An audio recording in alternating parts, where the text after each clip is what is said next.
ఆత్మీయ విశ్వాస జీవితాన్ని వాక్య వెలుగులో సరి చేసుకుని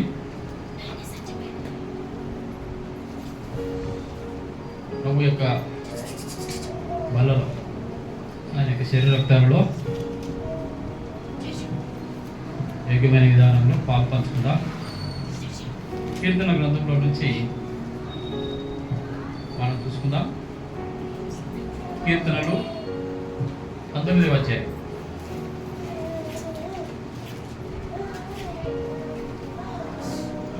కీర్తనలు 19వ అధ్యాయము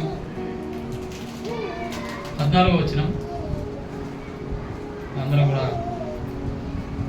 కలిసి చదువుదాం. మరి గట్టిగా చదవండి. కీర్తనలు 19వ అధ్యాయము 14వ వచనం, చివరి వచనాన్ని మనం అందరం కూడా కలిసి చదువుకుంటాం. యెహోవా నా ఆశ్రయదుర్గమా, నా విమోచకుడా, నా నోటి మాటలను, నా హృదయ ధ్యానమును నీ దృష్టికి అంగీకారములగును గాక. మరి ఒకసారి చదువుదాం. యెహోవా నా ఆశ్రయదుర్గమా, నా విమోచకుడా, నా నోటి మాటలను, నా హృదయ ధ్యానమును నీ దృష్టికి అంగీకారములగును గాక. ప్రార్థన చేసుకుందాం. ప్రభు సహాయం కొరకై ప్రేమ నమ్మకం గల మా పరలోక తండ్రి, సర్వశక్తి గల దేవా, నిలిచేదాయి ప్రభువా, ఈ పాదములకు లెక్కనేని స్తోత్రాలు వందనాలు చెల్లించుకుంటున్నాను. సార్వత్రిక సంఘములో మమ్మల్ని కూడా ప్రభువా మీరు ఏర్పాటు చేసుకున్నందుకే వందనాలు. ఈ దినం తండ్రి నీ సన్నిధిలో చేరి ఆయన నిన్ను ఆరాధించుకున్నట్టుకు, నీ శరీర రక్తాల్లో పాలు పంచుకున్నట్టుకు మమ్మల్ని నడిపించిన విధానం కొరకై నీకు వందనాలు చెల్లించుకుంటున్నాను. ప్రభువా, దీనదాసుడు ప్రభువా నీ సన్నిధిలో నిలబడుతుండగా నీ ఆత్మ సహాయం దయచేయండి. నీ జ్ఞానంతో నన్ను నింపండి. నీ నోటికి నన్ను బూరగా వాడుకనండి. మీరు మాట్లాడే ప్రతి లేఖన భావం, వినగలిగిన చెవులు, గ్రహించగలిగిన మనసు మాకందరికీ దయచేయి. నీ సన్నిధిలో భయంతో, భక్తితో, క్రమముగా, మర్యాదగా ఉన్నట్టుకు సహాయం చేయమని ఈ కూడిక సహవాసం అంతా కూడా నీ హస్తగతం చేసుకుంటూ యేసు క్రీస్తు ప్రభు నామమున ప్రార్థిస్తున్నాను తండ్రి, ఆమేన్. ప్రియులారా,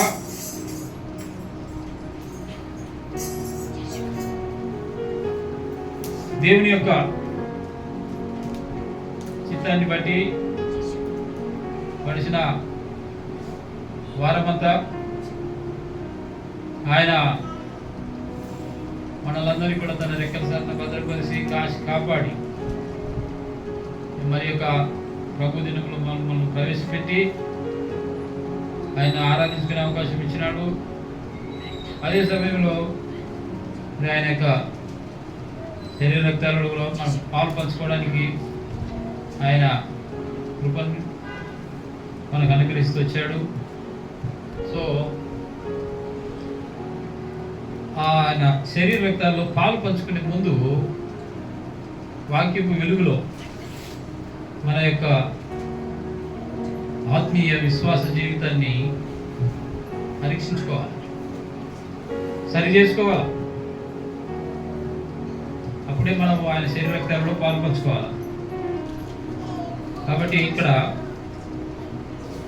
14వ వచనాన్ని మనం చూసినట్లయితే ఎవరైనా ఒకరు చదవండి. నా ఆశ్రయ దుర్గమా, నా విమోచకుడా, నా నోటి మాటలను, నా హృదయ ధ్యానమును నీ దృష్టికి అంగీకారములగును గాక. నా నోటి మాట ఏంటి? నా నోటి మాట నా హృదయ ధ్యానం నీ దృష్టికి అంగీకారములగును గాక. ఇక్కడ రెండు విషయాలు రాయబడి ఉన్నాయి. మొదటిది ఏంటి? నోటి మాట. నోటి మాట. ఈ దినం మనం నోటి మాట గురించి చూసుకుందాం. దేవుని చిత్తమైతే మరలా హృదయం గురించి తర్వాత వచ్చే వారం కానీ చూసుకుందాం. ఈ నోరు నోటి మాట ఎలా ఉండాలి, ఎలా ఉండకూడదు అనేటువంటి విషయాన్ని మనం ఈరోజు చూసుకొని ఆ ప్రభు యొక్క శరీర రక్తాలలో పాల్పంచుకుందాం. మత్తయి సువార్త 12వ అధ్యాయం చూడండి. 12వ అధ్యాయము 34వ వచనాన్ని మనం చూసినట్లయితే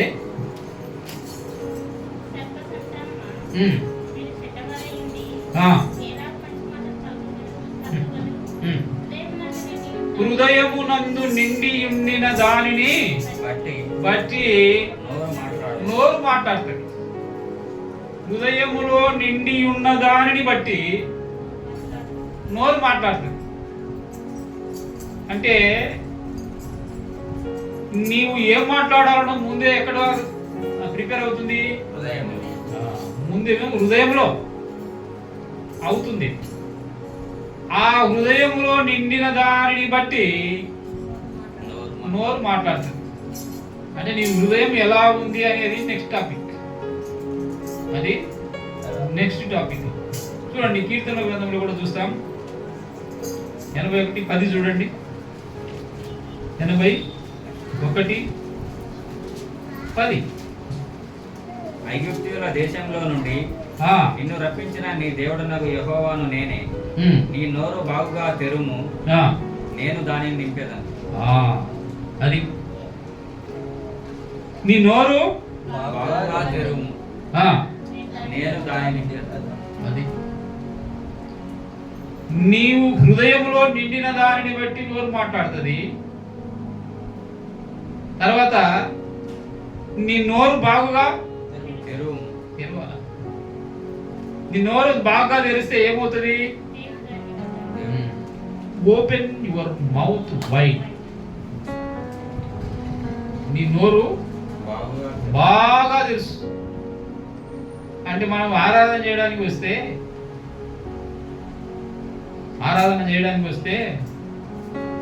నువ్వు చేసే ఆరాధన ఏమిటి?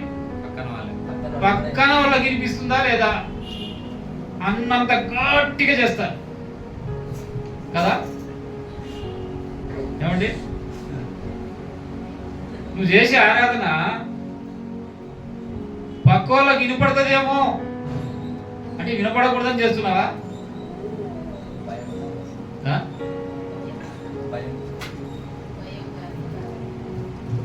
భయం ఎందుకు ఉంటుంది? ఎవరైనా కొడుతున్నారా? చెప్పండి. అంటే ప్రార్థన చేసేటప్పుడు పోనీ ఆరాధన పోనీలే, ప్రార్థన చేసేటప్పుడు అప్పుడు కూడా భయమేనా? చెప్పండి. వీళ్ళరా నీ నోరు బాగుగా తెలిస్తే ఏమవుతుందట? దేవుడే నింపేస్తాడు నీ నోరును. కాబట్టి నోరు బాగా తెరవడం నేర్చుకోండి.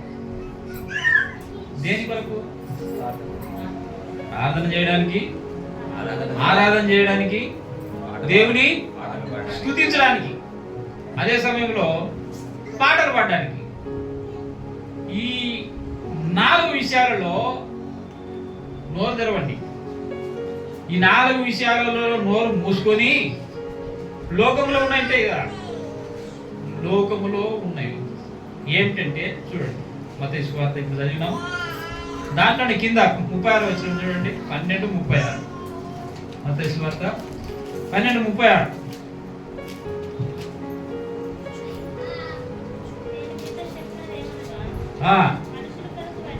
మనుషులు పలుకు ప్రతి వ్యర్థమైన మాటను గూర్చి విమర్శ దినమున లెక్క చెప్పవలసి ఉంటుంది. ఏముంటుందండి? లెక్క చెప్ప. ఎప్పుడండి?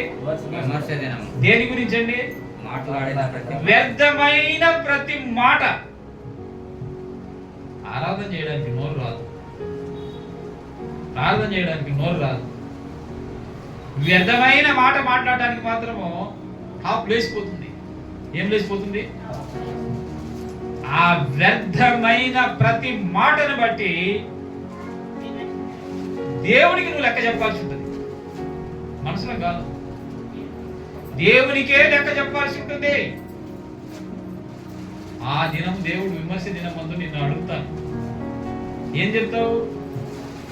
ఏం చెప్తావు? వ్యర్థమైన మాటనే మాట్లాడాలని చెప్తావా? ఆరాధన నా లోపల చేసుకున్న ప్రార్థన లోపల చేసుకున్న పాట లోపల పాడినా అని చెప్తావా? వీలరా దేవుని సన్నిధిలో మన ఆత్మీయ విశ్వాస జీవితాన్ని పరీక్షించుకోవాలి. లోకంలో ఎలా ఉంది, మందిరంలో ఎలా ఉంది నీ నోరు?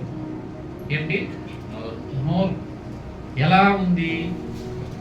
మామూలుగా మనుషులకు ఎలాంటి నోరు ఉంటాయంటే చూడండి, కీర్తన గ్రంథం 50వ అధ్యాయము, కీర్తనలు 50 19వ వచనం చూడండి. కీడు చేయవలనని నీవు నోరు తెరుచుతున్నావు, నీ నాలుక కపటము కల్పించుతున్నది. చాలు. ఇక్కడ కీడు చేసే నోరు, కీడు చేసే నోరు. కొన్ని రకాల నోరు చూసుకుందాం, ఎలాంటి నోరులు ఉంటున్నాయని. మొదటిగా మనం చూస్తే ఏ నోరంట? కీడు చేయవలనని నీ నోరు, కీడు చేయాలని నీ నోరు తెరుస్తున్నావు. నీ నోరు కీడు చేసేదిగా ఉంటే నువ్వు లెక్క చెప్పాల్సి ఉంటుంది దేవునికి కదా. కాబట్టి ప్రియులారా పరీక్షించుకోవాలి, నీ నోరు ఎలా ఉంది? How is your mouth?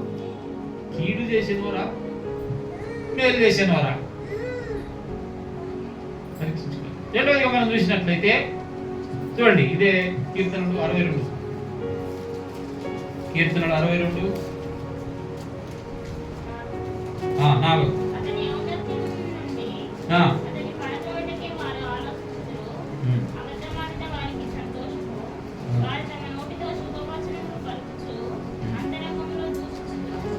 దూషించే నోరు. ఏం నోరండి? దూషించే నోరు. వారు తమ నోటితో శుభవచనములు పలుకుచు అంతరంగం అంటే హృదయంలో ఎలా ఉంటుందట? ద్వేషం. నీ హృదయంలో నిండిన దాన్ని బట్టి నోరు మాట్లాడుతుంది. ఇక్కడ ఏమంటున్నాడు? అంతరంగంలో దూషిస్తారు. ఎక్కడండి? అంతరంగంలో. దూషించే నోరు నువ్వు కలిగి ఉన్నావా? ఇవన్నీ విడిచిపెట్ట క్రైస్తవు. ఎందుకంటే దేవుడు రాకడ ఎలా ఉందట? సమీపంగా ఉంది. నేడో రేపో.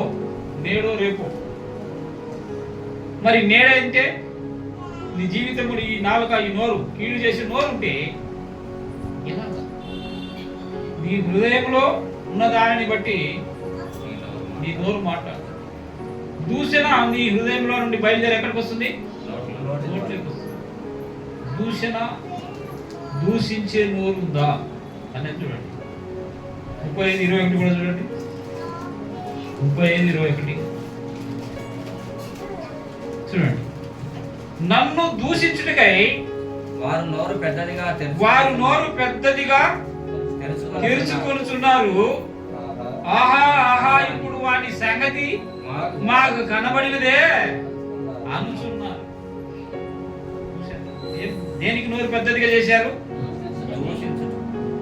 వారు నన్ను దూషించుటకై తమ నోరు పెద్దదిగా చేసుకున్నారు. దూషించే నోరు మూడవది. రెండవది కదా, మొదటిదేమో కీడు చేసే నోరు, రెండవది ఏమిటి? దూషించే నోరు. మూడవది చూద్దాం.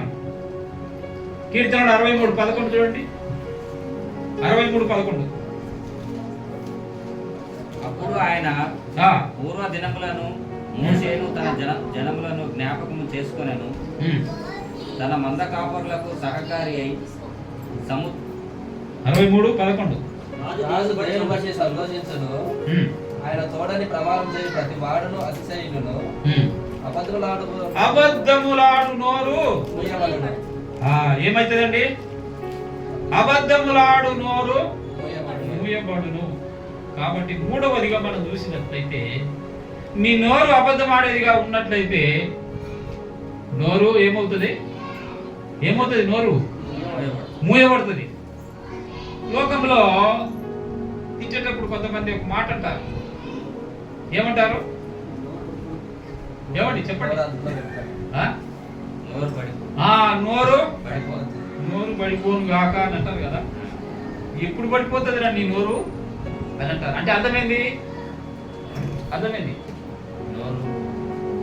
మాట పడిపోవడం అంటే అర్థమైంది. అది మాట పడిపోవడము అంటే చనిపోవడం. అలా చదవండి 63:11. ఆయన తోడని ప్రమాణం చేయ ప్రతి వాడును అతిశయమును అబద్ధములాడు వారి నోరు ముయ్యబడును. కాబట్టి ప్రియులారా, డోంట్ సే లైస్. అబద్ధములు చెప్పగాకండి, అబద్ధములు ఆడగాకండి. అబద్ధములు ఆడితే ఏమవుతుంది? నీ నోరు మూయబడుతుంది. నీ నోరు మూయబడుతుందంటే అర్థమైంది, యూ విల్ బి డెడ్ అంతే. కనుక ఒకవేళ ఫిజికల్ గా నువ్వు ఉండొచ్చు, but you will be dead spiritually. ఆత్మీయంగా నీవు చచ్చిపోయిన వాడవే అవుతావు కదా. కనుక ప్రియమైనటువంటి దేవుని బిడ్డలారా, పరీక్షించుకోండి. ఇదే 31 చూడండి. మనకి ఎక్కువ కీర్తనలోనే ఉంటుంది. కీర్తన 31:18 కూడా చూడండి ఒకసారి. చూశారండి? అబద్ధీకుల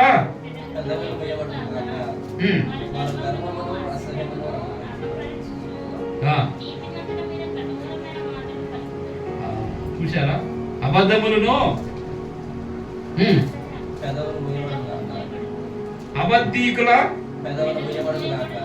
నువ్వు అబద్ధీకుడు అయితే నీ పెదవులు మూయబడతాయి. కనుక ఎలా ఉంది అన్నది పరీక్షించు. బలలో ప్రవేశించే ముందు లేదా బలలో పాల్గొనక ముందు ఏం చేయాలా? అబద్ధములాడు నాలుక ఉందా అనేది పరీక్షించుకోవాలి.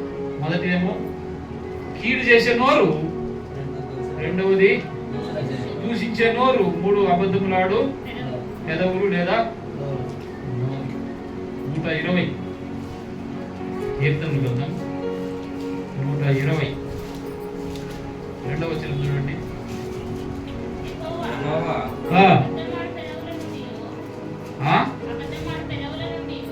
అబద్ధములాడు పెదవుల నుండి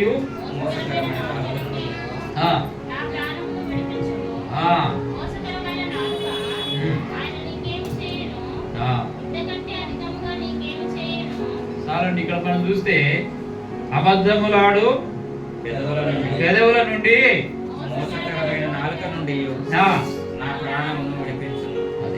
నా ప్రాణాన్ని విడిపించు. దేని నుండి? అబద్ధములాడే పెదవుల నుండి, మోసకరమైనటువంటి నాలుక నుండి నన్ను విడిపించు. నన్ను తప్పించు ప్రభువా. ప్రభువును వేడుకోవాలి.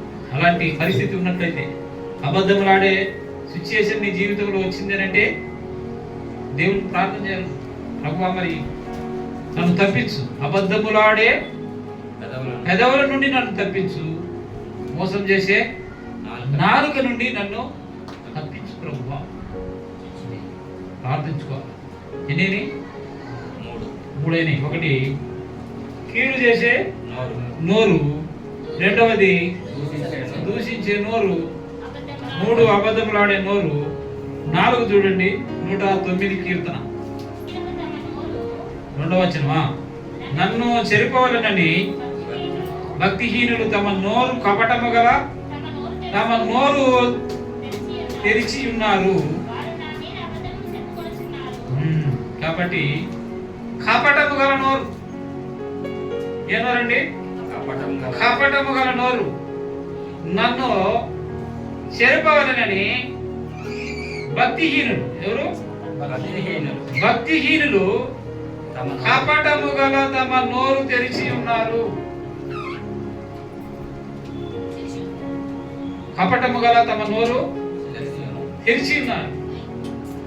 వారు నా మీద అబద్ధములు చెప్పుచున్నారు. ప్రియులరా, ఈ కపటమైన నోరు అది ఉండకూడదు దేవుని సన్నిధిలో. ఎన్ని 4. ఐదవది మనం చూసినట్లయితే ఏమి నాలుక ఏమి నోరు అనేది చూద్దాం. చూడండి, సామెతల గ్రంథంలో చూద్దాం. సామెతల గ్రంథము 26వ అధ్యాయము 28 వచనం. 26, 28.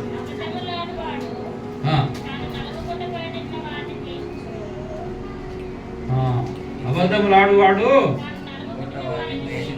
ఇచ్చకపు మాటలాడు నోరు నష్టం కలగజేయు. అబద్ధములాడువాడు తాను నలగగొట్టిన వారిని ద్వేషించును. ఇచ్చకపు మాటలాడు నోరు నష్టము కలగజేయు. ఇచ్చకపు మాటలాడే నోరు, ఇచ్చకపు మాటలాడే నోరు ఏమైతుందంట? ఏమవుతుంది? నష్టం కలగజేస్తుంది. నీ విశ్వాస జీవితంలో నీకు నష్టాన్ని తెచ్చిపెడుతుంది. ఏమిటి తెచ్చిపెడుతుంది? ఇచ్చకపు నోరు, ఇచ్చకపు మాటలాడే నోరు. అది మళ్ళా రండి, కీర్తనలోకి రండి. 12:2 చూడండి. కీర్తనలు 12:2. అందరూ ఒకరితో ఒకరు అబద్ధములాడుదురు. మోసకరమైన మనసు గలవారై ఇచ్చకపు పెదవులతో పలుకుదురు. ఇచ్చకపు పెదవులతో పలుకుదురు. ఇచ్చకపు మాట, ఇచ్చకపు మాటలాడే నోరు. తర్వాత 6వదిగా మనం చూసినట్లయితే చూడండి, కీర్తనలు 34:13. కీర్తనలు 34:13 చూడండి. చెడ్డ మాటలు పలకకుండా నీ నాలుకను, కపటమైన మాటలు పలకకుండా నీ పెదవులను కాసుకును. ఏం చేయాలా? దేని నుంచి? చెడ్డ మాటలు, ఇచ్చకపు మాటలు. చెడ్డ మాటలు పలకకుండా నీ నాలుకను, కపటమైన మాటలు పలకకుండా నీ పెదవులను కాచుకో. నీ పెదవులను కాసుకో. దేని నుండి? దేని నుండి అంటే చెడ్డ మాటలు పలకకుండా. సామెతలు 15వ అధ్యాయం 28 వచనం చూడండి. 15 verse.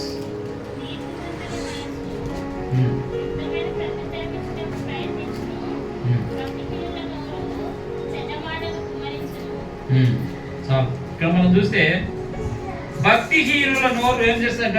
చెడ్డ మాటలు కుమ్మరిస్తుంది. ఏం మాటలు? ఏమిటి? భక్తిహీనుల నోరు చెడ్డ మాటలు కుమ్మరిస్తుంది. తర్వాత మనం చూసినట్లయితే 17:10. కీర్తనలు 17:10.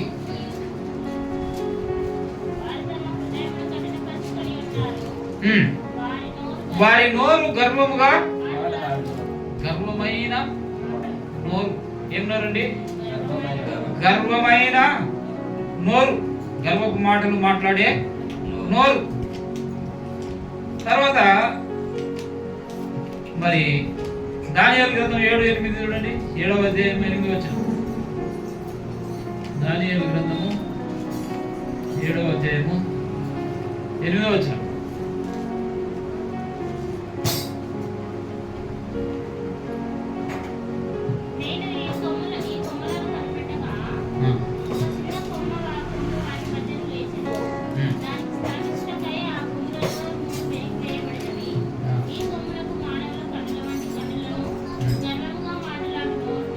ఏ నోరు ఉన్నదండి?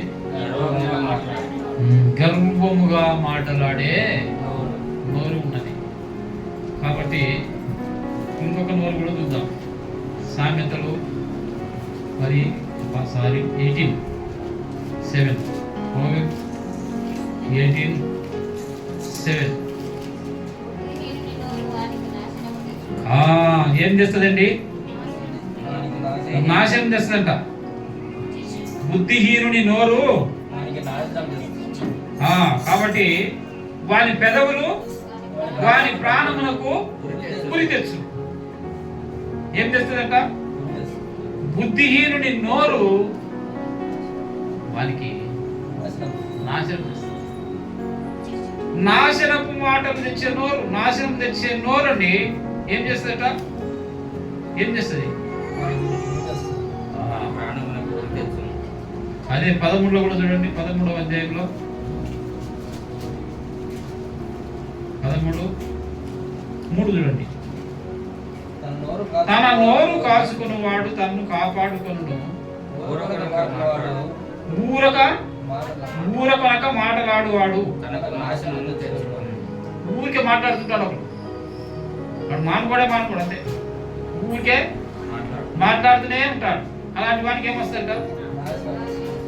నాశనం వస్తుంది. ఇప్పుడు దాకా ఎన్ని చూశారండి? ఎవరైనా రాసుకున్నారా? 8. మొదటిది ఏంటంటే కీడు చేయు నోరు. రెండవది ఏంటంటే దూషించే నోరు. మూడవది ఏంటంటే అబద్ధములాడు నోరు. నాలుగవది కపటమైన మాటలు మాట్లాడే నోరు. తర్వాత ఐదవది ఇచ్చకపు మాటలు మాట్లాడే నోరు. తర్వాత ఆరవది చెడ్డ మాటలు పలికే నోరు. ఏడవది గర్వపు మాటలు మాట్లాడే నోరు. ఎనిమిదవది నాశనము తెచ్చే నోరు. గుర్తుపెట్టుకుంటారా? వచ్చే వారం మళ్ళీ అడుగుతానే. వచ్చే వారము మళ్ళీ అడుగుతా. ఇవన్నీ విన్నారు కదా. అయితే నోట్లో ఏముండాలి? ఈ నోరు ఇప్పుడు దాకా ఎలాంటి మాటలు మాట్లాడుతుంది, దాని పర్యవసానం ఏమిటి అనేది ఇప్పుడు దాకా 8 రకాలుగా మనం చూసాము. అయితే ఈ మన నోట్లో ఉండాల్సినటువంటివి ఏమిటి అనేది మనం చూసినట్లయితే చూడండి.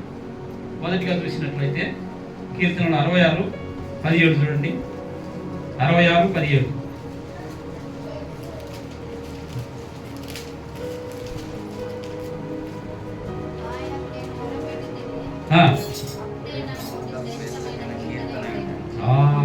చూసారా ప్రియులారా?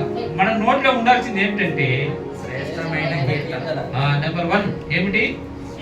శ్రేష్టమైన కీర్తన. ఏ కీర్తన అండి? శ్రేష్టమైన కీర్తన అంటే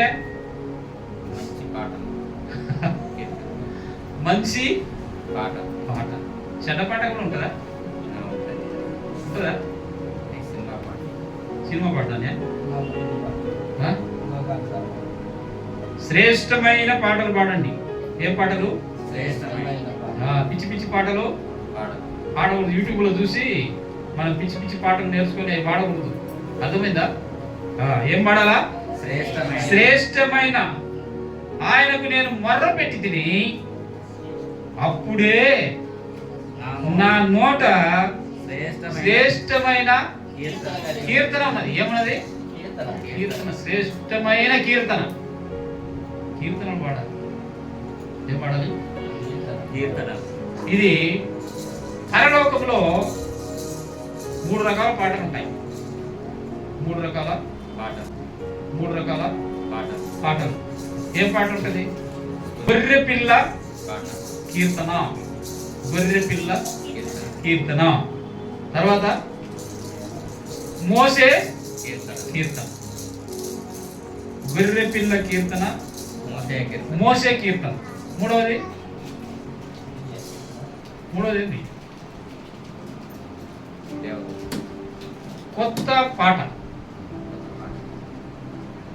గొర్రె పిల్ల కీర్తన, మోసే కీర్తన, కొత్త పాట. ఈ మూడింటి గురించి మళ్ళీ మనం తర్వాత ధ్యానిద్దాం. ఎవరెవరు ఇది పరలోకంలో పాడతారనేది మళ్ళీ మనం తర్వాత చూసుకుందాం. ఇక్కడ ఏడాగినాం, శ్రేష్టమైన కీర్తన నేను ఆయనకు మొరపెట్టగా అప్పుడే ఆయన నా నోట శ్రేష్టమైన కీర్తన ఆపదలో, కష్టాలలో, ఇబ్బందులలో, సమస్యలలో, వ్యాధులలో ఉన్నప్పుడు ఏం చేయాలంటే ఆయనకు మొరపెడితే ఆయన ఏం చేస్తారటండి, శ్రేష్టమైన కీర్తన నీ నోట ఉంచుతాడు. గుర్తుపెట్టుకోండి. మొదటిగా మన నోట ఉండాల్సింది ఏంటంటే శ్రేష్టమైన కీర్తన. 51:15 కీర్తనలు చూడండి. 51:15. ప్రభువా ఆ, నా నోరు నీ స్తుతిని ప్రభువా నా నోరు నీ స్తుతిని ప్రచురపరచునట్లు నా పెదవులను తెరువుము. నోట్లో ఏముండాలంటండి? స్తుతి ఉండాలి. నీ నోట్లో ఉండాల్సినది. రెండవది ఏంటంటే స్తుతి. మొదటిది ఏంటి? శ్రేష్టమైన కీర్తన. రెండవది స్తుతి. తర్వాత 145:21 కూడా ఉంటుంది చూడండి. 145:21 చూడండి. చూశారండి, నా నోరు యెహోవాను స్తోత్రము. అది ప్రియులరా, నా నోరు యెహోవాను స్తోత్రం చేసింది. కనుక ప్రియులరా, దేవుని సన్నిధిలో మన జీవితం ఎలా ఉంది అన్నది మన నోరు. ఫస్ట్ మనకు నోరు గురించి మాట్లాడుతున్నాం కాబట్టి మన నోరు ఎలా ఉంది అనేది, మన నోటిలో ఏముంది అనేది చూసుకోవాలి. మూడవదిగా మనం చూసినట్లయితే చూడండి, 63 కీర్తన, 63వ కీర్తన 5వ వచనం చూడండి.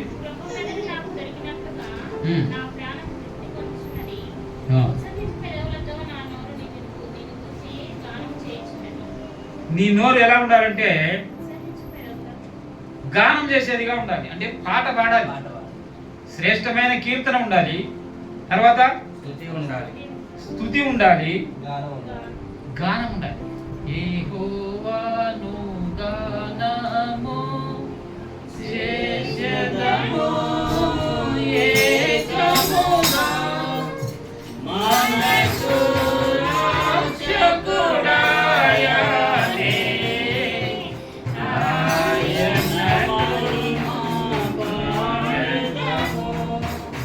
ఆయనను స్తుతించెదము. ఆయనే దేవుడు మనకు, ఆయనను స్తుతించెదము.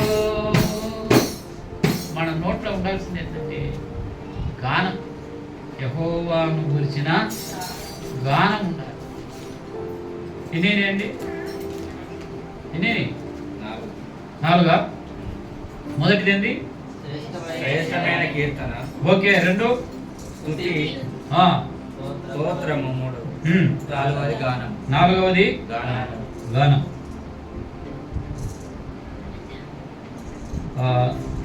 తర్వాత మనం చూసినట్లయితే 37:30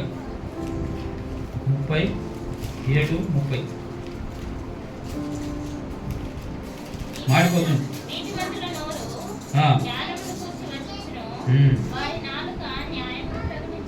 అది కాబట్టి నీతిమంతుల నోరు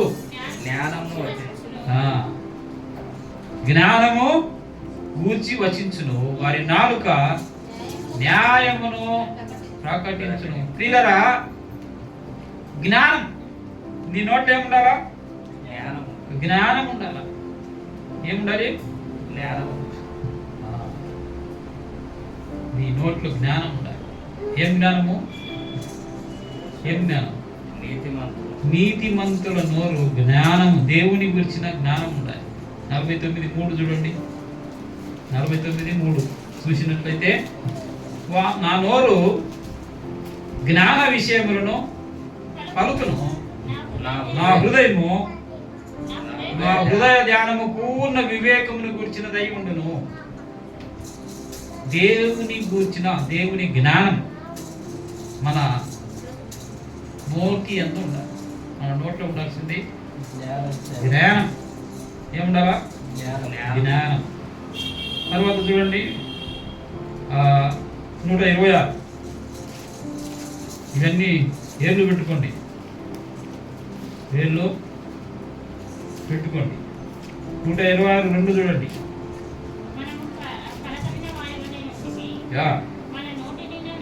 మన నోటి నిండా ఏమున్నదండి? నవ్వు ఉన్నది. మన నోటి నిండా నవ్వు ఉండాలి. నవ్వు ఎప్పుడు వస్తుంది? అంటే మనం సంతోషంగా ఉండాలి. మన నోటి నిండా నవ్వు ఉండాలి. ఏముండాలి? నవ్వు ఉండాలి. సంతోషం ఉన్నప్పుడే నవ్వు వస్తుంది. ఆనందం ఉన్నప్పుడే నవ్వు వస్తుంది. ఎన్నేంటి? 6 చెప్పండి. శ్రేష్టమైన కీర్తన ఉండాలి, స్తుతి ఉండాలి, స్తోత్రం ఉండాలి, గానం ఉండాలి, జ్ఞానం ఉండాలి, నవ్వు ఉండాలి. ఏముండాలి? నవ్వు ఉండాలి. ఎక్కడ? నోటిలో. అది మర్చిపోవద్దు. నోట్లో ఇవన్నీ ఉండాలి. తర్వాత సామెతలు 8:7. సామెతలు 8:7 కొంచెం ముందు వచ్చినట్టుంది. వచ్చిందా?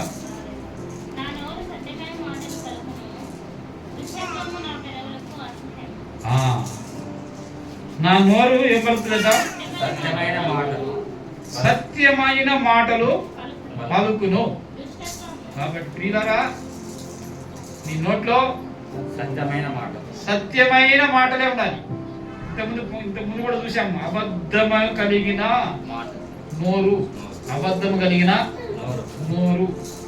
అయితే ఏముండాలట ఆ నోట్లో? సత్యమైన మాటలు ఉండాలి. సత్యం పలికే నోరుగా ఉండాలి. తర్వాత 8వ చూసినట్లయితే పరమగీతము 5వ అధ్యాయము 16వ వచనం చూడండి. నోరు అతి మధురము. అబ్బా, అతని నోరు అతి మధురం, అతడు అతి కాంక్షణీయుడు.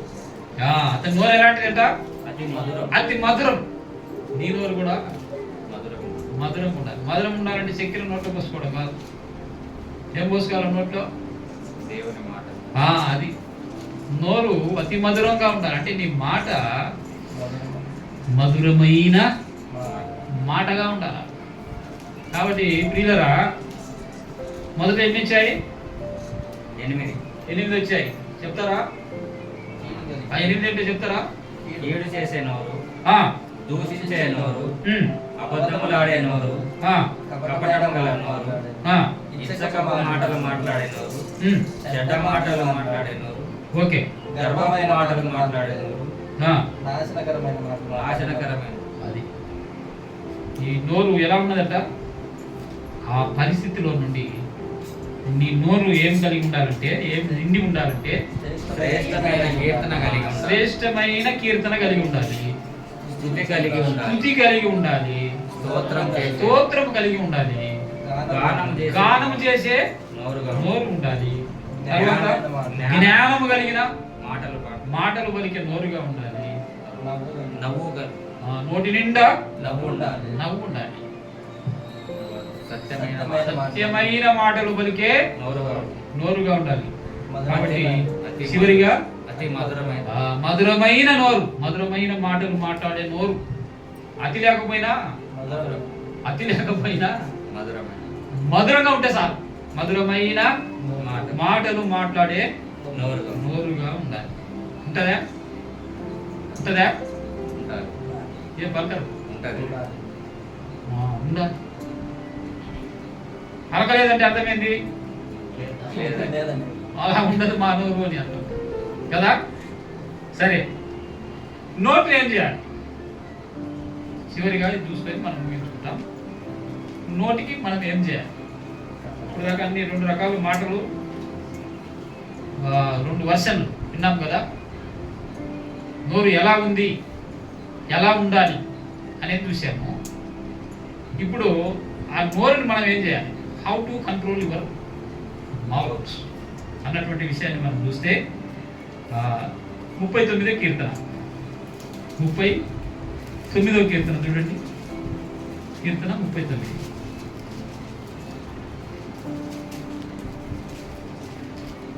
చూడండి 39 మొదటి వచనం.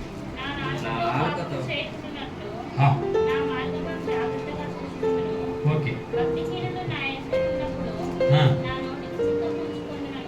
ఏం పెట్టుకోవాలండి? How to control your mouth అంటే ఫస్ట్ నీ మూతికి లేదా నీ నోటికి ఏం పెట్టుకోవాలి? సిక్కం పెట్టుకోవాలి. సిక్కం చూసారా ఎవరైనా?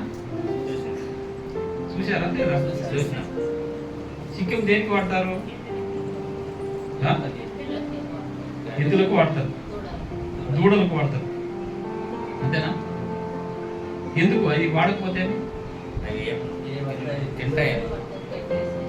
అంటే వ్యర్థమైనవి ఏమైనా తింటాయేమో అని చిన్న దూడలకు సిక్కం పెడతారు కదా. ఈ కంట్రోల్ తప్పుతుందని మూతికి లేదా నోటికి ఏం పెడతారు? సిక్కం పెడతారు. ఇక్కడ ఏమంటున్నాడు కీర్తనాకారుడైనటువంటి? నా నాలుకతో పాపము చేయకుండానట్లు నా మార్గంలో జాగ్రత్తగా చూసుకుందును. భక్తిహీనులు నా ఎదుట ఉన్నప్పుడు నా నోటికి చిక్కము ఉంచుకుందును. అంటే సిక్కము పెట్టినాడంటే నోరు ఓపెన్ చేయకూడదు కాదని అర్థం.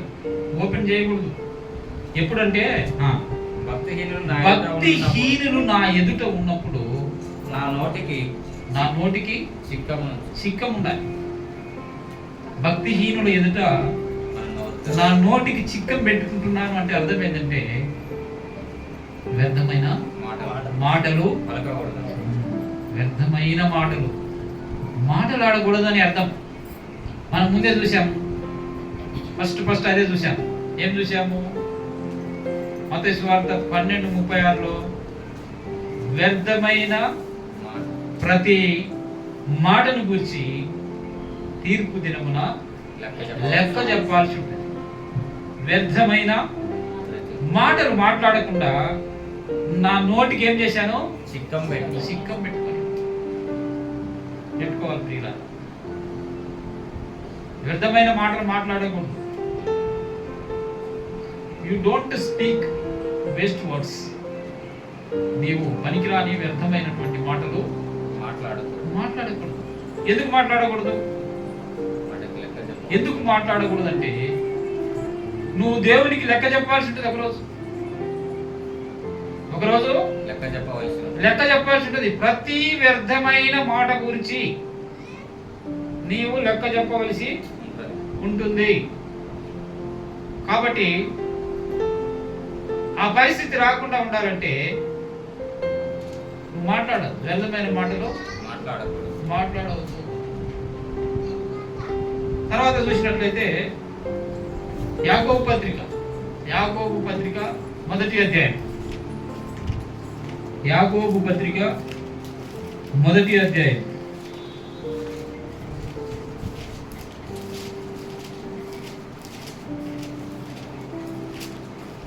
26వ వచనం చూడండి. యాకోబు పత్రిక మొదటి అధ్యాయం 26వ వచనం. ఎవడైనను నోటికి కళ్ళెము పెట్టుకొనక తన హృదయమును మోసపరుచుకొనుచు భక్తి గలవాడనని అనుకుని ఎడల వాని భక్తి వ్యర్థమే. చూసారా ప్రియులారా? ఎవడైనా కానీ తన నోటికి కళ్ళెం పెట్టుకోక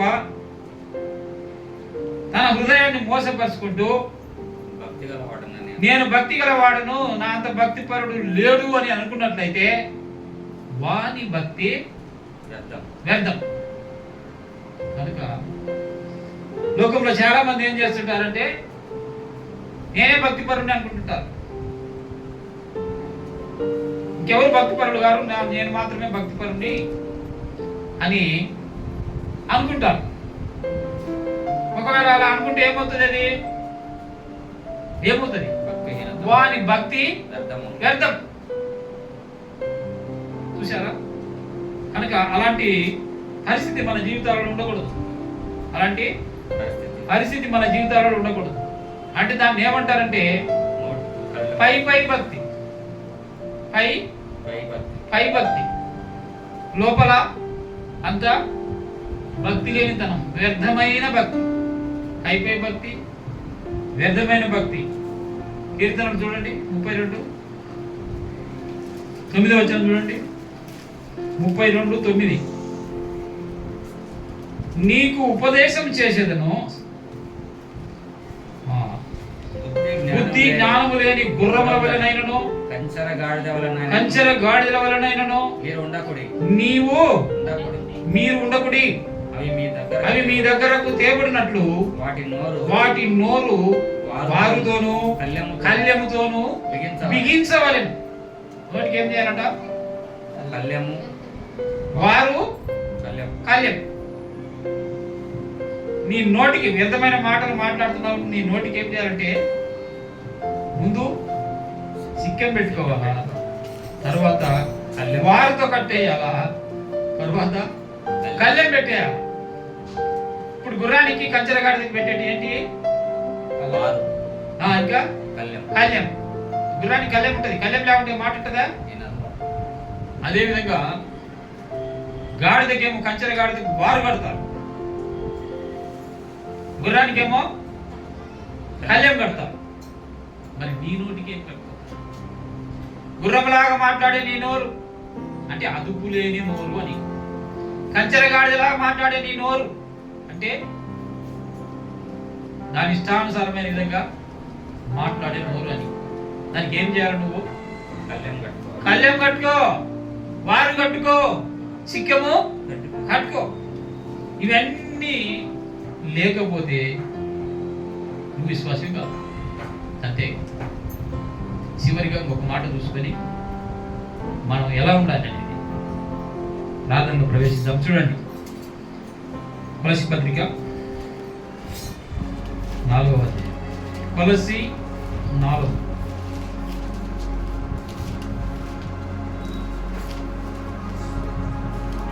6వ వచనం చూడండి.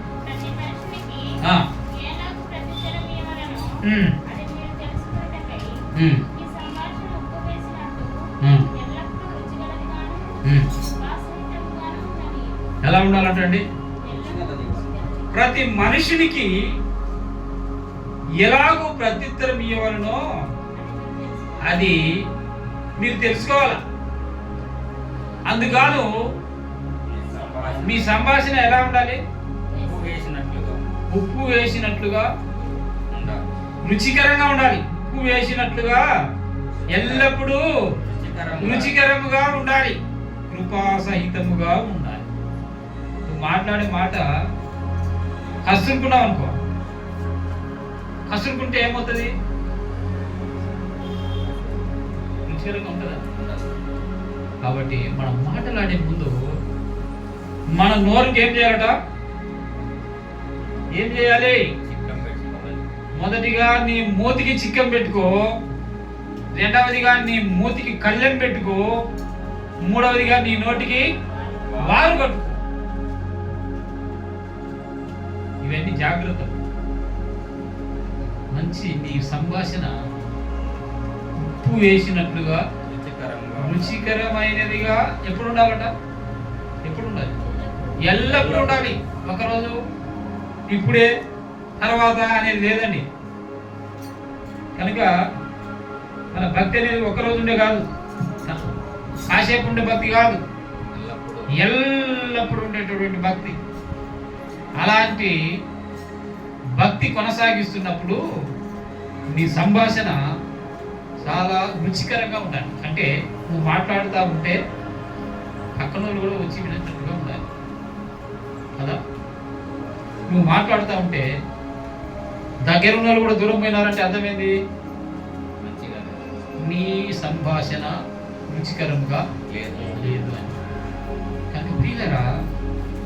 విశ్వాస జీవితంలో మనం పరీక్షించుకోవాలి. మన జీవితం ఎలా ఉంది, మన నోరు ఎలా ఉంది, ఎలా చేయాలి, హౌ టు కంట్రోల్ మౌత్. ఈ నోరు ఎలా కంట్రోల్ చేయాలి అనే దానికి 3 సూత్రాలు. ఒకటి చిక్కం పెట్టుకోవాలి, రెండవది కళ్యం పెట్టుకోవాలి, మూడవది వారు కట్టుకోవాలి. మాట్లాడే ప్రతి మాట, ప్రతి క్షణం ఏం మాట్లాడుతున్నానో, నేను మాట్లాడేది కరెక్టా కాదా అనేది పరీక్షించుకోవాలి. ఈ మాట మాట్లాడితే ఎట్లా ఉంటుంది అనేది పరీక్షించుకోవాలి. దాని పర్యవసానం ఉంటుంది, ప్రతిదానికి కూడా పర్యవసానం ఉంటుంది. వ్యర్థమైన ప్రతి మాటను గురించి తీర్పు దిన ముందు ఏమవుతుంది, లెక్క చెప్పాల్సి ఉంటుంది. తీర్పులోకి వస్తావు. ఇప్పుడు విశ్వాసి తీర్పులోకి వస్తాడా? ఎందుకు రాడు? విశ్వాసి తీర్పులోకి వస్తాడా రాడా? చెప్పండి. ఒక విశ్వాసి, నిజమైన విశ్వాసి తీర్పులోనికి వస్తాడా రాడా? రాడు. మరి ఏమవుతాడు? ఆ తీర్పులోనికి రాక మరణములో నుండి జీవములోనికి దాటి ఉన్నావు. ప్రియుడా, జాగ్రత్త. తీర్పులోనికి రారు అంటే ఒరిజినల్ విశ్వాసే. తీర్పులోనికి వస్తే ఒరిజినల్ కాదు అని. అది ఏమిటి? తీర్పులోనికి రాకపోతే, తీర్పులోనికి వస్తున్నావంటే వ్యర్థమైన మాట మాట్లాడుతున్నావని. వ్యర్థమైన మాట మాట్లాడితే తీర్పులోనికి వస్తావు. కాబట్టి నోరును ఏం చేయాలి? కంట్రోల్ చేసుకోవాలి. ప్రార్థన చేసుకున్నాం. అందరూ కూడా మోకరించండి.